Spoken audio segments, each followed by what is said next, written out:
Ikwento ko na lang paano naging presidente itong BBM. Tinawag ako ni Senator Amy Marcos. Manong Chavit, can you help us for the re-election of Bongbong? Dahil dinaya lang, sabi niya. Yes, tawagin mo muna ang leader sa North. Meron akong i-explain sa inyo, kako. I will call them, but I will use your name because you're the president of the Mayor's League. Tinawag nila sa bahay nila, dumating mga congressman, governors, mayors. Sabi ni Senator Amy,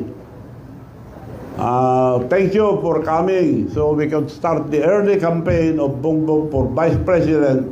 Dahil dinaya siya, sabi niya. But Manong Chavit is a plan. Manong, can you please tell us your plan? Okay, ako.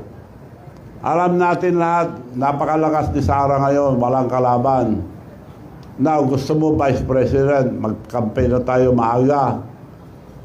Mag-file ka ng Vice President, marami kang makakalaban dyan. Kung si Sara, kung sa Presidente, wala ka rin laban. So, at the time, ang suggestion ko, mag-file muna tayo for President. Para pag nag-file si Sara, you slide down for Vice President, protected ka na. And I have the leverage to talk to Mayor Inday Sara na ikaw ang Vice President, protected ka na. Palakpakan lahat sila. Thank you, Manong, sabi yung BBM. Okay, COVID pa, bawal pa lumabas. Nakahingi ako ng permit. Meeting, konti lang ang pwede.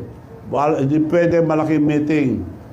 Ang ginawa ko, being the president of the Mayor's League, regional.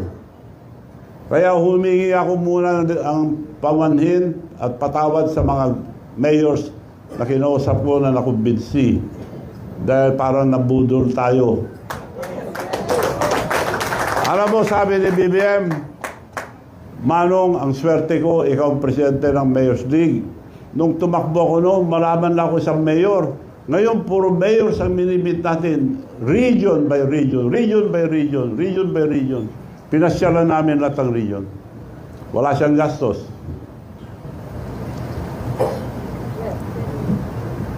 So yun ang totoong nangyari. Hindi nila mapagkailayan, ang daming tao sa meeting. So, sir, may